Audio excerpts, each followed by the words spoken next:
ऐसा कोई हमारी पार्टी की तरफ से फैसला नहीं हुआ हम कितने सीट पे लड़ेंगे।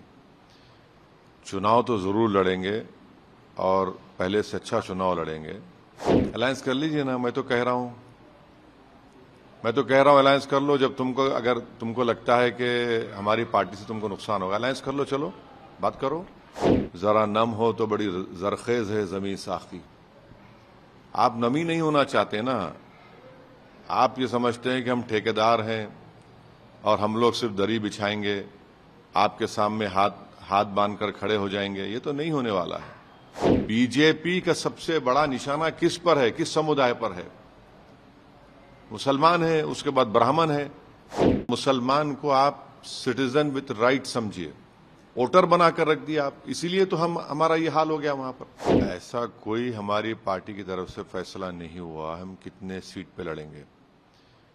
चुनाव तो जरूर लड़ेंगे और पहले से अच्छा चुनाव लड़ेंगे। तो ये बहुत जल्दी हो जाएगा कि सीट कौन सी होगी, कहां से लड़ेंगे, कितना नंबर होगा। दूसरी बात यह है कि पार्टी का ऑर्गेनाइजेशन पहले से बनिस्बत बहुत मजबूत हो चुका है और सबसे बड़ी बात यह है कि जनता में एक अंडरस्टैंडिंग पैदा हो चुकी है कि ये जो झूठा इल्ज़ाम लगाते हैं एमआईएम पार्टी के ऊपर और इल्ज़ाम लगाकर बार बार उस अवाम को एक इल्यूजन क्रिएट करते हैं कि हम सत्ता में आ रहे हैं, अब आ रही हमारी सरकार बन जाएगी। सुनिए, सरकार बन जाएगी और हमेशा सेकुलरिज्म की दुहाई देते हैं। वो सेकुलरिज्म जिसका हकीकत से कोई ताल्लुक ही नहीं है। तो अब जनता जान चुकी है कि ये सब झूठे वादे, ये फरेब, ये चलने वाला नहीं है और वो एक फैसला कर चुके हैं कि अब की बार हमको अपनी पॉलिटिकल लीडरशिप को मजबूत बनाना है और एक एमआईएम पार्टी एक विकल्प के तौर पर, एक स्ट्रांग विकल्प के तौर पर वहां पर और मजबूत हुई है। और बिहार के चुनाव ने तो इस सोच को और मजबूती दे दी, तक़वियत दे दी। बोलिए कि बिहार के चुनाव के बाद तो सब यही बोल रहे थे ना, तो क्या हुआ फिर, कहाँ रोक पाए वहां पर एनडीए को? तो ये सब चीजें हैं, हमारी कमजोरियां हम उसको दूर कर रहे हैं और हमको लगता है कि आने वाले विधानसभा के चुनाव में एमआईएम पार्टी के कई विधायक इंशाल्लाह कामयाब होंगे। समाजवादी पार्टी कहती है कि एमआईएम की मौजूदगी विपक्ष के वोटों को बांटकर बीजेपी को फायदा पहुंचाने का है। क्या आप नहीं, एक मिनट, क्या आप गारंटी देने की आप ये गारंटी देंगे कि सीटों पर उन सीटों पर उम्मीदवार नहीं उतारेंगे आप जहां बीजेपी को लाभ हो रहा है? अलायंस कर लीजिए ना, मैं तो कह रहा हूं अलायंस कर लो। जब अगर तुमको लगता है कि हमारी पार्टी से तुमको नुकसान होगा, अलायंस कर लो, चलो बात करो। ये कौन सी बात है? हम तो कोई एनजीओ थोड़ी हैं, ये हम कोई थिंक टैंक है, ये हम कोई साइंटिस्ट का ऑर्गेनाइजेशन है। हम एक पॉलिटिकल पार्टी है, हमारा काम इलेक्शन लड़ना है और हम क्या कर सकते हैं।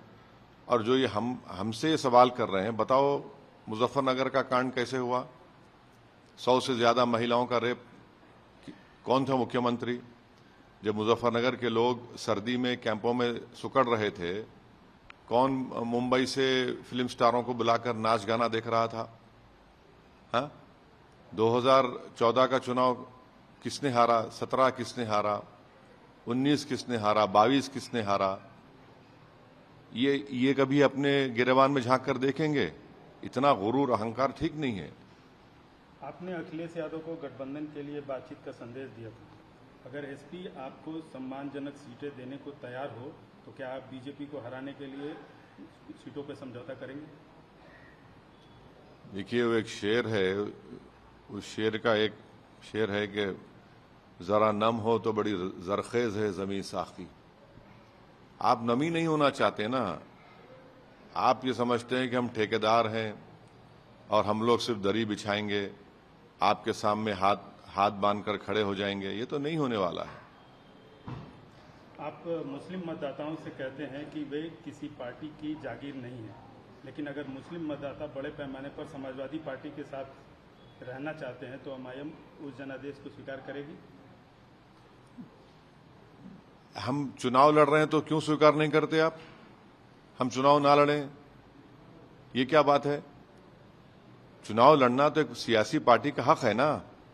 और बिहार में जो पूरी ताकत उन्होंने लगा दी थी। वहां पर अपने कितने 4 या 5 सांसद को भिजाया था हमारे पीछे, झूठे इल्जाम लगाए, मगर सीमांचल की जनता को सलाम, अल्लाह का करम हुआ, हम दोबारा जीत गए उन सीटों पर जहां से हमारे 4 विधायक को उन्होंने तोड़ा था।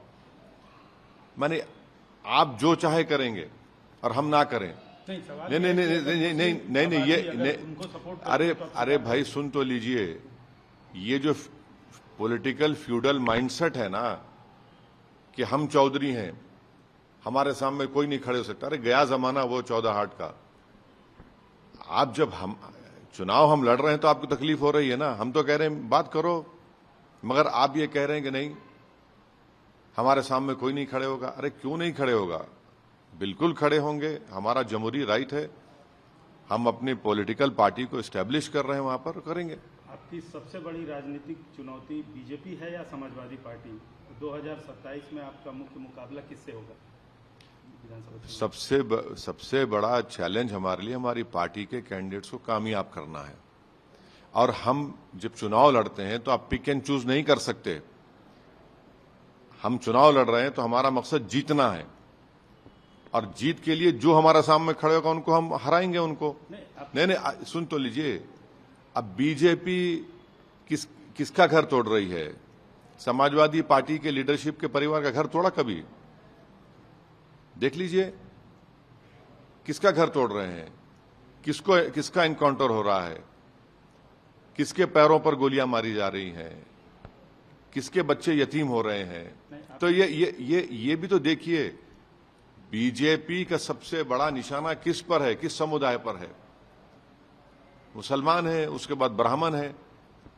तो फिर ये तो देख लीजिए, इस पर तो कोई बोलिए। तो आप डायरेक्ट आंसर क्यों नहीं दे रहे हैं कि आपका मुकाबला बीजेपी से है या समाजवादी पार्टी से? बीजेपी आइडियोलॉजिकली भारत को एक हिंदू राष्ट्र बनाने की कोशिश कर रही है। जितने मसाजिद को वहां पर तोड़ा जा रहा है, ये तो बीजेपी के राज में है। सवाल ये पैदा होता है कि जो नाम निहाद ठेकेदार हैं, उनकी जबान में तो दही जम चुका है, बोलते ही नहीं है कुछ, बोलते ही नहीं है कुछ। नाम क्यों नहीं ले रहे हैं? अरे जो ठेकेदार हैं, बहुत ठेकेदार हैं भाई, कई टोपियां पहनते हैं, लाल भी पहनते हैं तो कभी दूसरे रंग की पहन लेते हैं। अंदर जिस्म के अंदर आरएसएस के पैंट बोलिए, अब आजकल तो पैंट पहन रही है, वही पहन लेते हैं। इशारा अखिलेश यादव। ये सब पे है भाई, जो एक्सप्लॉयटेशन कर रहे हैं, जो इस्तेमाल कर रहे हैं, जो देखिए मुसलमान को आप सिटीजन विथ राइट समझिए, वोटर बनाकर रख दिया आप, इसीलिए तो हमारा ये हाल हो गया वहां पर।